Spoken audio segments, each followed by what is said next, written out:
एक समय की बात है। पहाड़ियों के बीच बसे एक अनोखे गांव में अर्जुन नाम का एक युवा लड़का रहता था। अर्जुन अपने दयालु हृदय और जिज्ञासु स्वभाव के लिए जाने जाते थे। उन्हें अपने गांव के आसपास के जंगलों की खोज करना बहुत पसंद था। वह हमेशा रोमांच की तलाश में रहते थे। एक दिन जंगल से भटकते हुए अर्जुन की नज़र एक छुपे हुए घास के मैदान पर पड़ी। ग्लेड के केंद्र में एक राजसी ओक का पेड़ खड़ा था, जिसकी शाखाएं आकाश तक पहुंच रही थी। पेड़ के नीचे एक पुराना पुराना चम्मच रखा हुआ था, जिससे हल्की अलौकिक चमक निकल रही थी। उत्सुकतावश अर्जुन ने चम्मच उठा लिया। जैसे ही उसने उसे छुआ, उसकी रगों में एक जादुई अनुभूति दौड़ गई। उसे क्या पता था, यह कोई साधारण चम्मच नहीं था।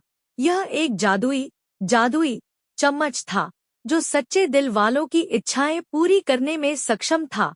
अपनी खोज से उत्साहित होकर अर्जुन चम्मच को कसकर पकड़कर गांव वापस चला गया। उस शाम जब वह अपने परिवार के साथ चूल्हे के पास बैठा था, उसने अपनी असाधारण खोज साझा की।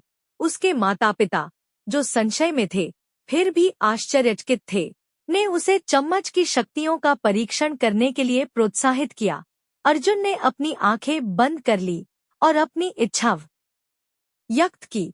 उसका दिल ईमानदारी से भर गया। मैं एक राजा के लिए उपयुक्त दावत की कामना करता हूँ, वह चम्मच को कसकर पकड़ते हुए फुसफुसाया। उसे आश्चर्य हुआ।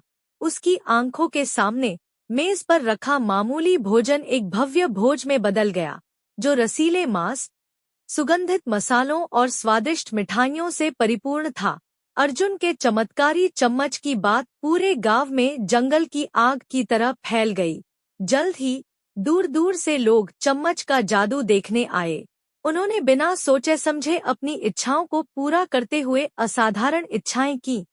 हालांकि जैसे जैसे दिन बीतते गए, अर्जुन को अपने गांव में बदलाव नजर आने लगा। एक समय एकताबद्ध रहने वाला समुदाय लालच और ईर्ष्या के कारण विभाजित हो गया। मित्र एक दूसरे के खिलाफ हो गए और परिवारों में चम्मच की शक्ति पर बहस होने लगी। जो जादू कभी खुशी लाता था, वह अब कलह और असंतोष बोता है। अपनी खोज के कारण हुई अराजकता से परेशान होकर अर्जुन ने गांव के बुजुर्ग बुद्धिमान बूढ़े रामानुजन से सलाह ली। भारी मन से उन्होंने अपनी चिंताएं साझा की और चम्मच न मिलने पर खेद व्यक्त किया। रामानुजन ने धैर्यपूर्वक सुना। उनके झुर्रियों वाले चेहरे पर कोई आश्चर्य नहीं हुआ। मेरे प्रिय अर्जुन, उन्होंने शुरू किया, सच्चा जादू चम्मच में नहीं, बल्कि उसे चलाने वाले के इरादों में निहित है। शक्ति के आकर्षण से बहकाया जाना आसान है, लेकिन सच्ची बुद्धिमत्ता इसका उपयोग लोगों की भलाई के लिए करने में है। सभी रामानुजन के शब्द दिमाग में गूंजने के साथ अर्जुन को अपने तरीकों की गलती का एहसास हुआ। अपनी गलतियों को सुधारने के लिए दृढ़ संकल्पित होकर उन्होंने ग्रामीणों को इकट्ठा किया और उन्हें विनम्रतापूर्वक संबोधित किया। उन्होंने समुदाय के महत्व, साझा करने और एक दूसरे की देखभाल करने के बारे में बात की।